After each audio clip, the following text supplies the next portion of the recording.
Everyone, and welcome to the Alita Battle Angel live chat. I'm Jon Landau, one of the producers of the film, and we are live streaming on Facebook, Instagram, Twitter, and YouTube in over 30 countries worldwide and translated in multiple languages in real time. We'll take you behind the scenes today to help answer the questions that you've been submitting to us around the world. And I'm delighted to introduce you to my good friends, Jim Cameron, Rosa Salazar, and Robert Rodriguez. Robert, is there something you want to share with the fans? Something I've been waiting to show all morning. It's a very, a peek at an epic story about a very unique character in an incredible world. Take your look at Alita Battle Angel. There you go. You told me the story of the war, when the ground shook and the sky burned. Of the ones that survived, who awoke to a different world, where the powerful prey on the weak. But that's not the way it has to be. When I found you, your very human brain was miraculously intact. It's the loneliest feeling not to know who you are. In time, you'll remember. I remember black skies, the lightning all around me. Alita is new here. She's still learning about things. It's a harsh world down here. Let me show you something.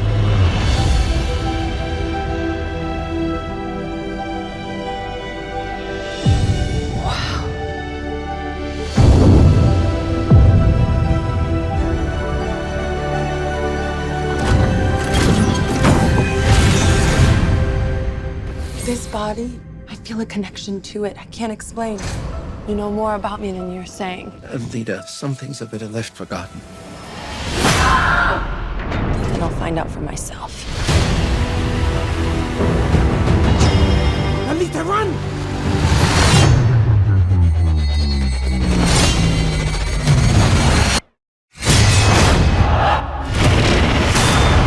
My God. She's the last of her kind. She contains technologies that have been lost for 300 years.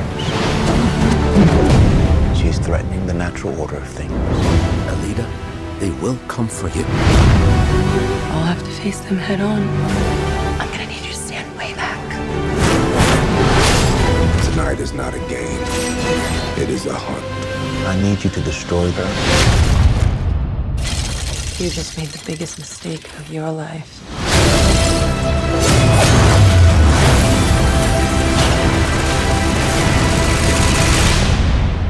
I'm with her.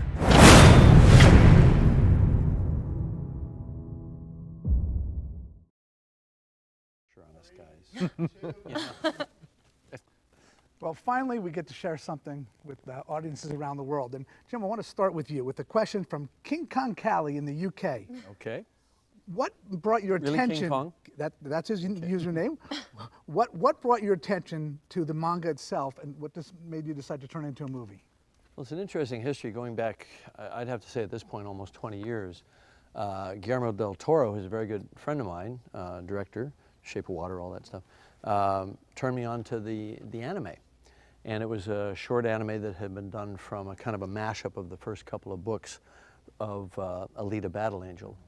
That's Yukito Kishiro's manga, which we've all been living with for the last few years. And I love the anime just for its kind of poignant, simple story. And then I went out and I researched. I read all the books. I think there were 9 or 10 books at that time. And we decided to get the rights to it and start to develop it as a film. And it was for me to direct. But then, you know, I went through a few iterations of the script, and I wound up doing Avatar instead. And it was it was literally practically a coin toss. We were developing them both in parallel, and I thought I was going to do Alita, and then Avatar pulled ahead. And so then, you know, a few years after that, Robert and I were hanging out, and we'd just been hanging out for like 3 hours, just gossiping and being pals. They hang out. We hang out, yeah.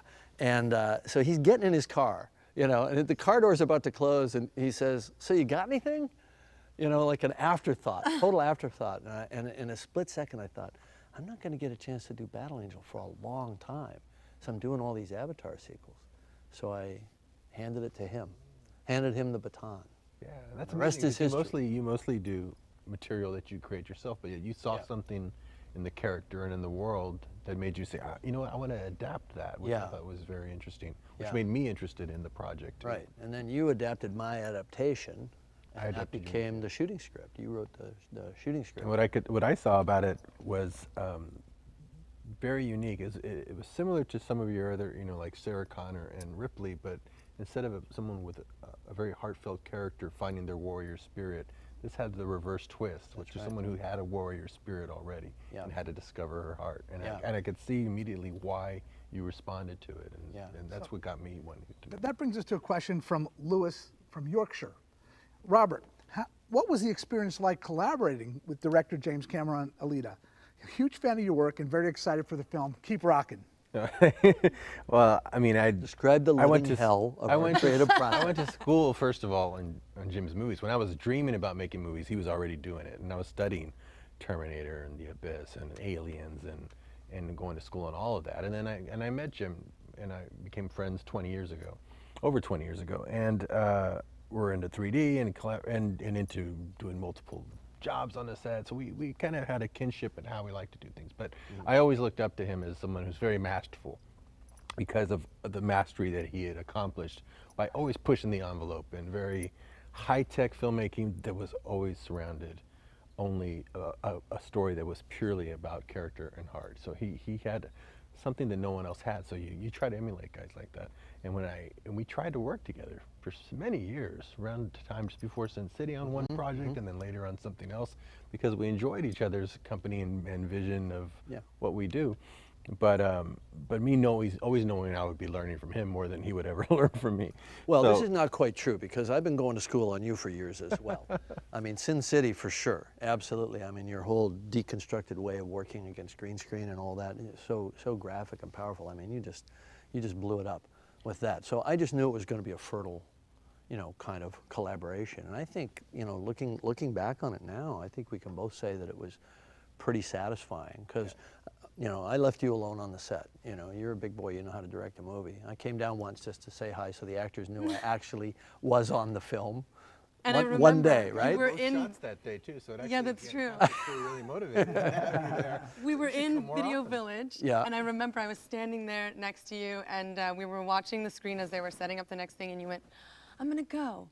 I'm gonna go." I was like, really? And you're like, "Yeah, if I know when to leave now before I start touching lights." And I loved that. I'm like, exactly. That's it. And he left. If I stay a minute longer, I'm going to start suggesting shit. I know there were times during the production where you maybe would ping Jim an email, even though he wasn't on the set, where you'd send him an email and what type of... We got way into the weeds early on in the process. Really, he would come down to Austin, I would come up, and we would discuss it. And then when I was on the set, I could even email him a question, hoping he'd have some time to just take a look at it. Within a couple of hours, he'd send me back long answers, very detailed, very genuine. I have a whole side, Word document that's probably like over a couple hundred pages now, just what I learned from Jim. He teaches you. He teaches you as you go, and you get to learn things that you never did before. One of the main things he taught me day one in Jim Cameron science fiction filmmaking class was, and this was his approach to movies, and it clicks and it suddenly makes sense, is that you're going to have a very fantastical world and a science fiction world, and the audience is going to believe in that world. You have to ground everything. Everything has to ground in a reality. And that's totally different from anything that I ever do. Right. So I like immediately. Because you go way out to the edge. I go way out to the edge, and it's like totally makes sense why you can buy into the most extreme sci-fi concepts in his films. And so we strove for that realism. And the like realism when she starts with character. With exactly. character, Rosa. and with casting. So Rosa, a question for you from India, from Susmith in India. How challenging was it for you to play the role of Alita, and how did you prepare yourself for the role? How did I prepare myself for the role? Well, I was lucky enough to have you guys to support me in doing that.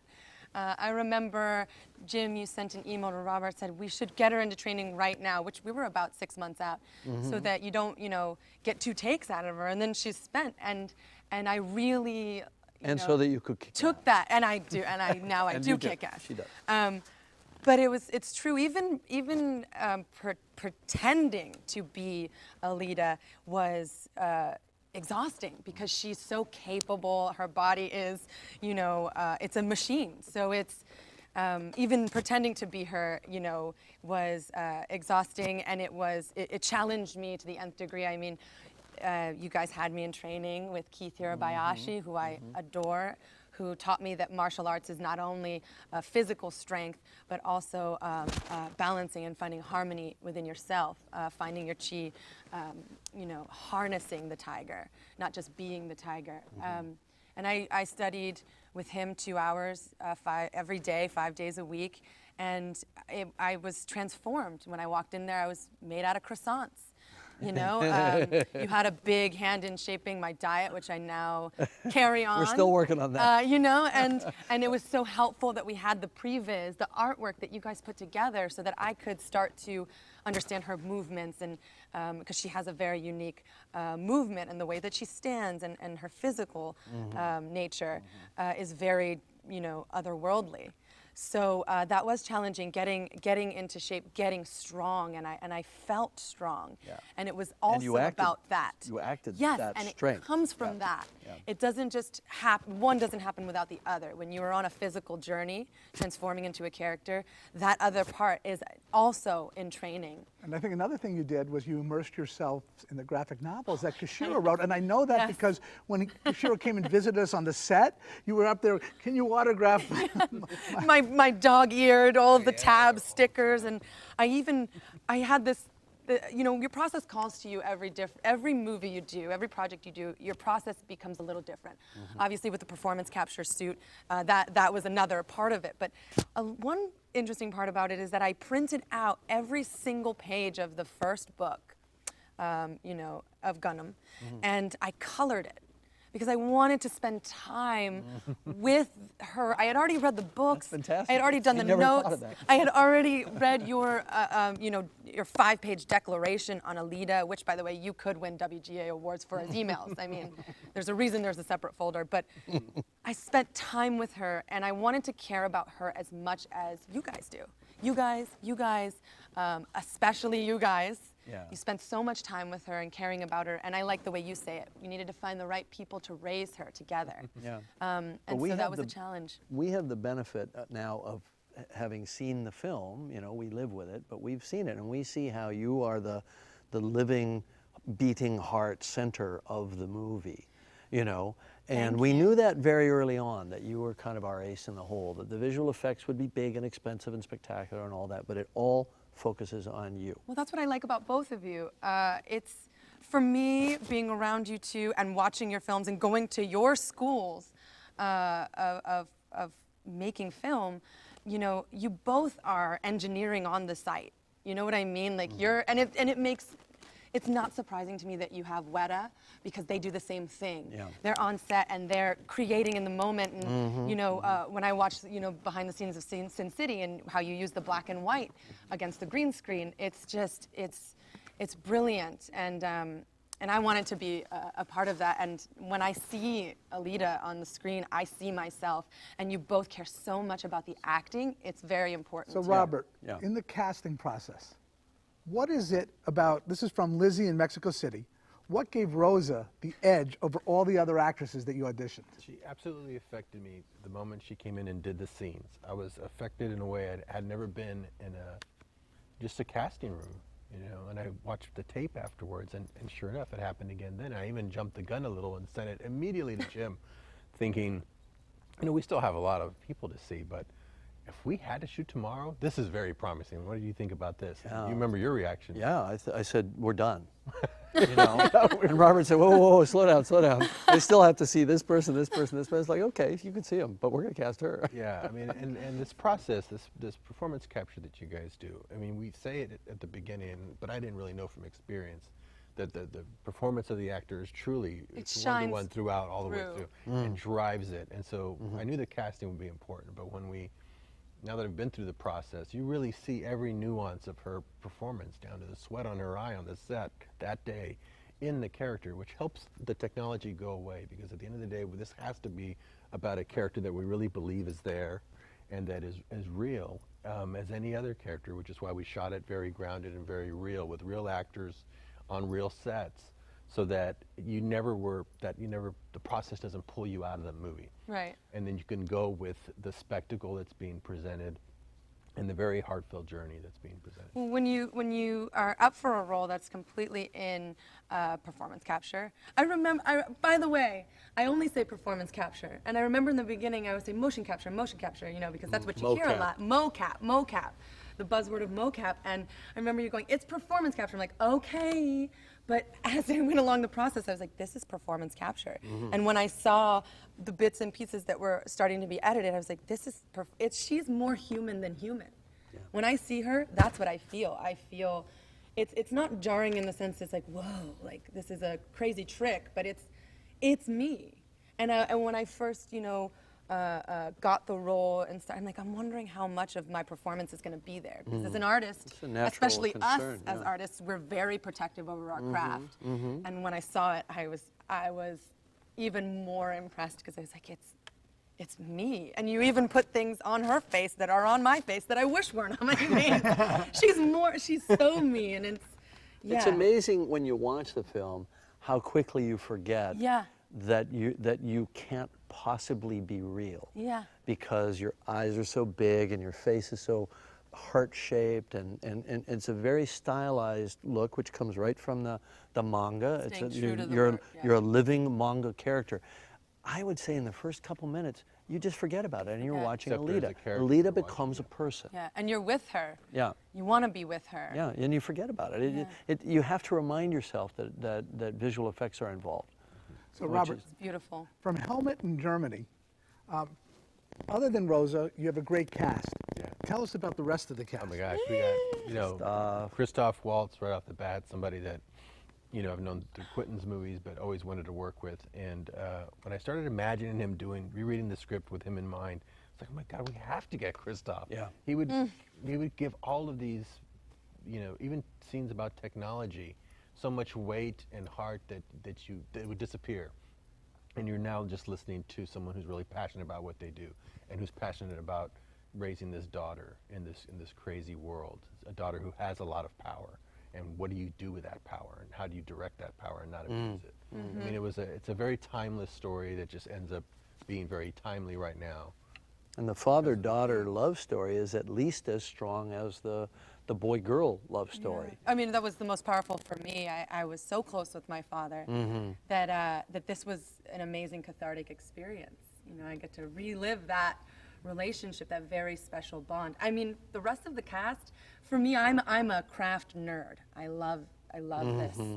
I love what I do, and I love the craft. And so to work with so many, I want to say character actors, but all good actors are character actors. I mean, but you have all of these amazing, I was like a kid in a candy store. Mahershala, Jackie Earl Haley, Jennifer Connelly, newcomer Keean Johnson, who just wowed all of us. He's going to steal everybody's hearts. Yeah. Okay, so Hiro from Japan wants to know, what can you tell us about Keean? Keean Come on, is a brilliant, good kisser. Good kisser. Sophia, if you're watching, you know. Keean is so open. Keean is such a kind, curious person. He emanates positivity. He's always looking for the silver lining. He's never down. And working with someone for months and months and months, you know, and you're in the process, and I'm in the suit. You want to have someone on your side that's like that, who's just full of life and buoyant and just wants to, you know, get really good at this. And he is really good at this. He has such raw ability, and he's hot. And like, that's the whole thing. The dreamer aspect of it. Yeah, he's a dreamer. He's a photographer. He's a dancer. He's been dancing since he was 9. He's a full-blown artist. But he's also like not cynical at all, which is so hard to find in this town. A young man, because that's Alita. That's the character matched up with the character of Alita. So to find a young man who's that focused and that just sort of pure of heart, yet has a very focused mind. He came from Broadway. I mean, he has a Billy Elliot hard work, Broadway, discipline. work ethic. I was just amazed by the guy, and I knew that he would really deliver for us. Well, we're on Alita's journey, and so we see everything through her big brown eyes. Right. You know, we see the world through her eyes. We see Hugo through her eyes. And we have to feel, we have to see how she can so quickly fall in love with him. Right. We have to believe in that. And I think Keean brings that quality. And I remember there was the balance of bad boy versus, Right. you know, vulnerable boy. And he's also a dark character. yes, and so it was, you had to find that balance, That's right. which is, Yeah. oh my gosh, I don't wish casting on anybody because it's so, it seems so hard to me. It's a Yeah. specific Well, talent. You go for someone who like has the heart, because you can find Yeah. people who have the dark quality, But you can't get the heart. but then you won't feel the Yeah. heart aspect. So another Yeah. role that we had to cast on this film that you sometimes don't on your other movies is a composer. And we have a question right. of Antoine in South Africa. What made you decide on Junkie XL to compose the score? Well, I The a name. lot of times I compose, know, I mean, a come on, lot it's of punk times rock. compose my own music, but only because I've run out of money by that point. I've always wanted to you hire. always First place. compose. You always compose your own music. always This is run the out of first money. time you worked with a composer, right? Sometimes I've worked with some composers before where they've co-composed stuff Right. with me. But this was Junkie. I heard his score for Fury Road. Yeah. We talked about it after we saw Fury Road. We were both blown away by Yeah. George, not just George Miller's work, but the music. Yeah. Propulsive, action, Galloping score. but Yeah. the heart theme of you know, the sorrows theme was just so fantastic. And I thought he could bring the motorball aspect of Alita. He can bring the battle and the angel, you know, to this. Yes. So I met with him and we got along great. He's got such a great ear and just knows how to construct music that can just both drive a sequence and yet have you dream about a character and a world. Must be tough Just for with him few working with a director who's also a composer, composer yeah. and musician, and I think it's easier because you speak that language too. I mean, Right. and you don't really even need to, you know, you don't have to be a composer to talk to another composer. You're just talking purely about story. Yeah. But you can then talk about what kind of chord structure we're looking at, what kind of musicality we're looking for, what kind of simplicity in its themes are we looking for, so that they can come together. Because you've done the job. You've had to string a movie together and make it feel like a cohesive whole with notes. And but I tend to let him write, and then I just respond. And my response is usually picking my jaw up off the And Alita's theme, when we hear it, when It's so beautiful. in that the theme. clips we showed, Yeah. and you hear Alita's theme in this very, you know, very profound moment. It's made the hair on my neck stand up. It was so brilliant, and it made me think this is Alita. Yeah. Like it really did. So beyond that, though, there's a whole world to Alita. And we have a question from Philippe in France, Jim. Could you tell us more about Bonjour, Philippe. Could you tell us more about the mythology of Alita? Well, Alita is a story that takes place in the future of a future. So our future went along technological progression up to a point, and then it went off a cliff in what's called the Fall, which is an apocalypse that basically devastated the Earth's population, and the survivors kind of collapsed to the one remaining city, the one remaining sky city of Zalem. And so hopefully, if this film makes money, we'll go on and we'll continue the story. And the story plays out across a number of, as Jackie Earle Haley's character says, worlds above worlds. And so you have the underworld, where his character's from, and then you have the world of Iron City, which is on the ground, and then you've got the world of Zalem, which is the shining city in the sky that everybody wants to get to. So if you thought of it as the movie takes place in Tijuana and you're looking over the border at the skyscrapers right. of San Diego the entire time, wondering what's there in the promised land. That's right. That's what this film is about. That's what Hugo's dream is, to go to Zalem. Then above Zalem, there are other worlds above that as well, which we won't discuss until we get I mean, if we're so Nikita lucky created as to make another one. Such an expansive universe that they could go on. It's a big universe. Yeah. Almost as much as the Avatars. Yeah, actually, Maybe. bigger in a way, because it's really an interplanetary story. right. Ultimately, and That's what I love about Jimmy. He said, "Did I ever tell you about this other trilogy I came up with for the other planet?" He goes, "Hey, we can go real deep on this." yeah, we I'm like, can.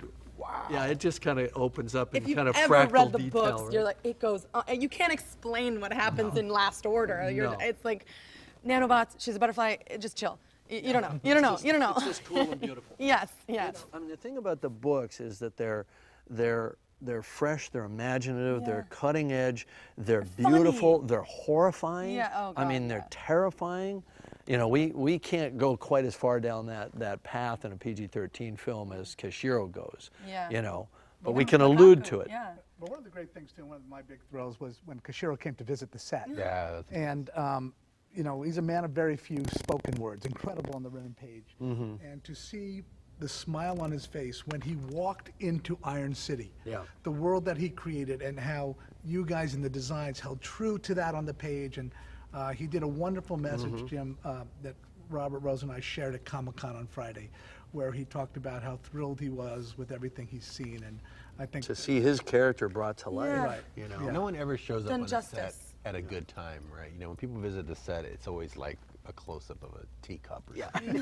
Well, he showed up right when there's a moment in the trailer that we just saw where she gets angry with Ito and smashes the table. He was there right when we shot that, so I was like, what the? And it's a frame from the book. You could actually frame from find the that book frame. Yes.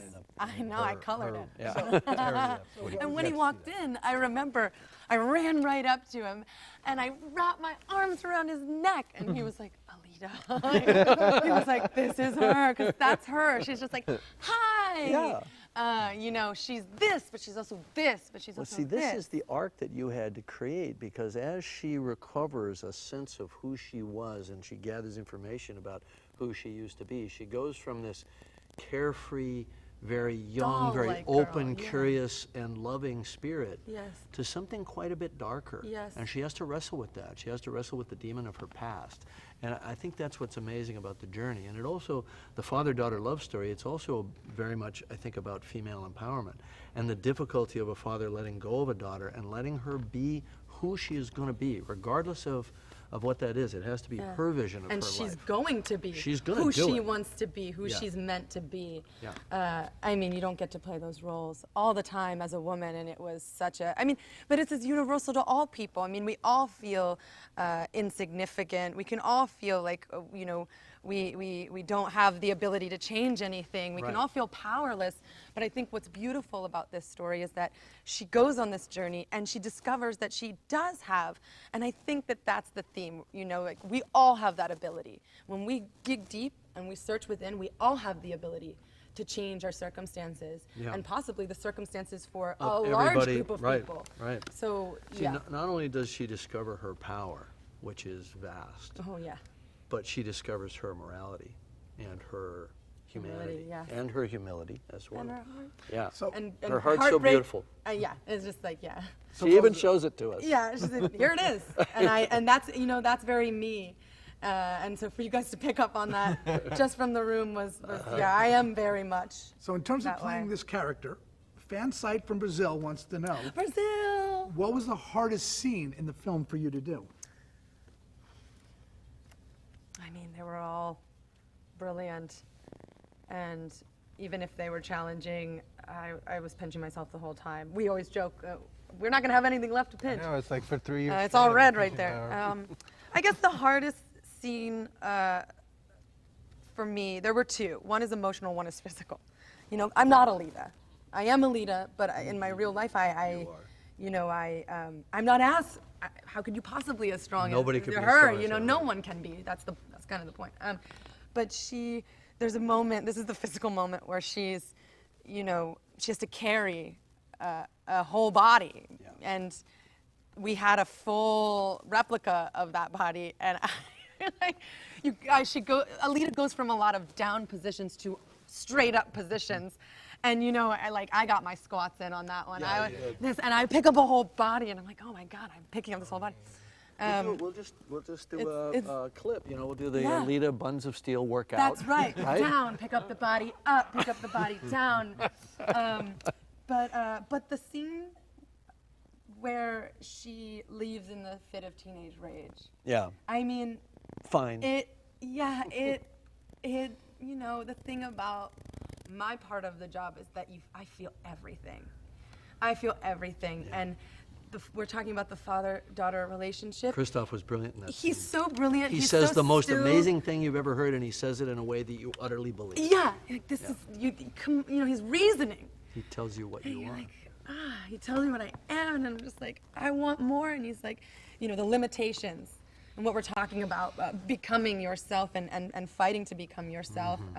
But it's with your father. That relationship is very beautiful when it's beautiful, but when you're at odds, there's no one who can.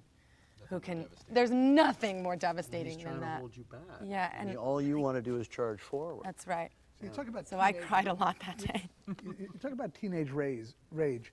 That is such a relatable characteristic for everybody. Oh, not for me, but yeah. No, I'm just kidding. Talk maybe, Jim and Robert, about the relatability of Alita's character, because I think that's what I loved about when I first read Jim's script. I was like, I identify with everyone in this script. I identify with not just Christoph, Christoph's character having a daughter, because I have a daughter the same age, but also the Hugo character, and I identify with Alita, somebody who comes from, some place where they feel like they're insignificant, or this place, I didn't come from the best place, and what can I possibly contribute to the world?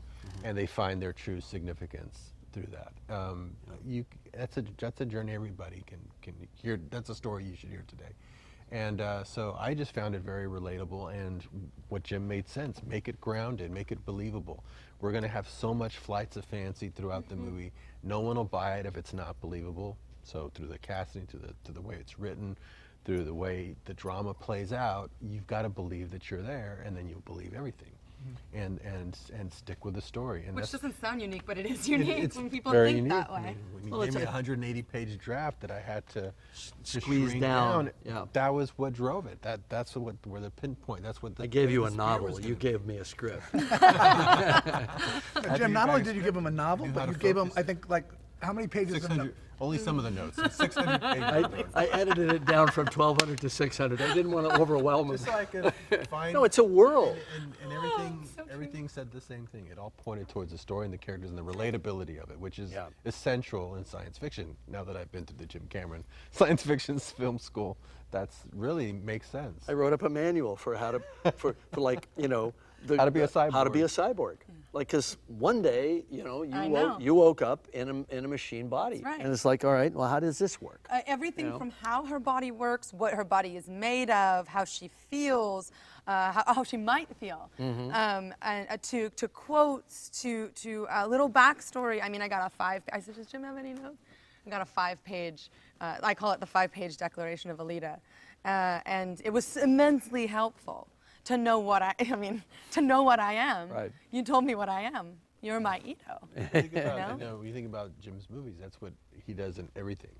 Everything is relatable. Everything, no matter how out there the idea is, he finds a way to make it relatable, and that's where I think others can get lost in the technical You got that, because you're cutting down 180 pages down to 129 pages, but you kept her eating a piece of chocolate and falling in love with chocolate. Right. You kept her eating an orange for the first time and not knowing to take the peel off and getting a look on her face. It told you so much in that one moment. She's never seen an orange. She doesn't know what it's called. Everything is new. Right? And she doesn't know to take the peel off. And even though she has a machine body, she has taste receptors, so that when she bites through the orange from the outside, I'm not giving away a big spoiler here, this is in like minute 2, her face wrinkles up, and you realize, well, she may have a synthetic body, but she's got a human brain, and the technology of the day allows her to have taste receptors and touch receptors and everything else. So she's very, very human. She's just kind of alt body. That was the other thing that made it relatable, is that you made sure, because in cyborgs in the Terminator films didn't have human brains. No. But in this, cyborgs do, because any advanced AI is outlawed in Iron City. So everyone has a human organic brain, which makes even somebody who is made up of high-tech bodywear is relatable because they have a human brain. And guns are outlawed, which means that everything falls back into a kind of a martial arts kind of metaphor. Combat and they can style, have swords, and they can have other weapons, edge weapons and so on, but no guns. So it's kind of the anti-Terminator movie. That's right. Terminator movies are gun movies. This is opposite. All right, so we have this relatable character, and a question from Zoe from China. Zoe. What is the one area that took the most effort to actually bring Alita to life? the one thing that made Alita the hardest. The hardest thing to bring her to life. Well, what blew me away from the very beginning when I first asked Jim about this project, and he showed me, you know, behind the curtain, and showed me early art that he did for the version he was going to do back in 2005. You were going to attempt this, right? Which we barely had the technology tech to do now. I know. But Jim was always pushing technology. He knew that the art had to push it. Was the artwork he had, and you saw Alita with the ivory body, and with the anime eyes, and it was just so striking. I thought, we got to do that. If we were going to do that in 2005, we have to do that now. Sure. We've never seen it photoreal before. We've seen manga and anime since Astro Boy in the 30s, but we've never seen it photoreal. It would be such a great journey to take the audience into that world for the very first time. So to nail the look of Alita was the thing that Jim had already gotten really far on back in 2005, and then we just kept building on and constantly refining. And Jim knows eyes better than anyone. What makes them come to life? Just from all the work that we benefited so much from the work you did on Avatar. The irony is we cast a young actor with the most amazing, big, brown, beautiful eyes in Hollywood, and then we went, we can't have those little tiny eyes. We have to have giant eyes. My mom goes, they look the same. Yeah. I'm like, no. So I enhanced them. I think we have time for one more last question, and I'm going to ask it of each one of you. So we'll start with Rose. It's the same question. Love to know from each one of you, what would you say the film is ultimately about? Well, for me, for my part of it, I would say the film is about looking inward, discovery, and in that being vulnerable enough to do that. I mean, you have to be a brave person to challenge yourself in that way. External things are kind of easy to understand. I mean, it's right there, and there's explanations attached to them. But what's going on inside is the real universe. I mean, the real universe, the real infinity is within. And I would say that it is essentially about people, and in particular one girl who is trying to discover and understand her own infinity. Robert? Beautiful. That was excellent. Oh, we're done. We're done. We're done with that. You know, the character of Alita is fascinating. She doesn't remember a lot coming into the world. She's forgotten a lot due to whatever accident she had gone through. And it shows that you couldn't pretty much get through life not having to remember a whole lot. And if there's one thing you should never forget is your humanity. And that's the one thing you should always hold on to. If you're going to forget anything, don't forget that. And that's what my biggest takeaway from the story was. I always saw it as a story of personal empowerment for a young girl. I wrote it at the time when my daughter was 13, I think. And, you know, I saw it as, you know, women often have a hard time finding their voice in a male-dominated world. Harnessing their power. Yeah, exactly. And learning to trust yourself and have confidence and deal with your own strength. And sometimes that strength can be almost out of control. And find your own kind of moral compass within that, you know, and maintain the relationships with the people around you, even while you're struggling with your own identity. I don't think it's exclusively a female thing. I think every teenager goes through this. It's about teen angst in the sense of, who am I? What's my role in the world? What am I here to do? You know? And, why am I here? Yeah, and how much do I have to break away from my parents to become that thing, and how much do I still honor them and what they've given me, you know? So, you know, it's a very human story. It's just told in a very different world with very different kinds of people. But I think, you know, it's about the universe. I think science fiction works best, and you were talking about this before, when, first of all, it's in the details, and secondly, it's about the universality of the kind of experience that people have. And I know we're wrapping up, and I know that was the last question. I just want to say here, in front of the world, the people that are leaning forward. I'll marry you. No, I'm just kidding.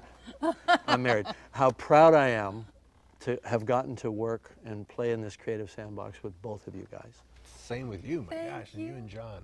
What a dream this has been. And you too, buddy. Well, unfortunately, that is all the time we have for today. Jim needs to get back to the Avatar sequels. Robert needs to get back to finishing the movie so we could share it with everybody who's out there waiting. But I really want to thank Robert, Rosa, Jim for the time. And most importantly, though, I want to thank you, the fans, for tuning in, whichever way you're watching today. It means a lot to us. We cannot wait to share the whole movie with you this December. But before then, let's take one more look at the trailer. Thanks again. You told me the story of the war, when the ground shook and the sky burned. Of the ones that survived, who awoke to a different world, where the powerful prey on the weak. But that's not the way it has to be. When I found you, your very human brain was miraculously intact. It's the loneliest feeling not to know who you are. In time, you'll remember. I remember black skies, the lightning all around me. Alita is new here. She's still learning about things. It's a harsh world down here. Let me show you something.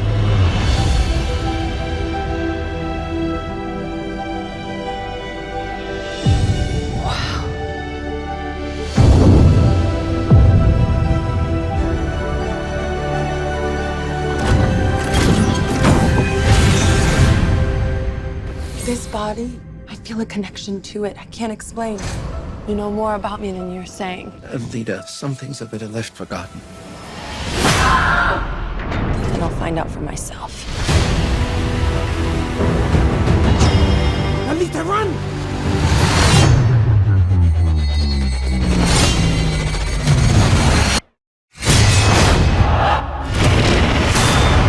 My God.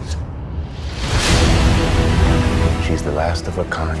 She contains technologies that have been lost for 300 years. She's threatening the natural order of things. Alita, they will come for you. I'll have to face them head on. I'm gonna need you to stand way back. Tonight is not a game. It is a hunt. I need you to destroy her. You just made the biggest mistake of your life.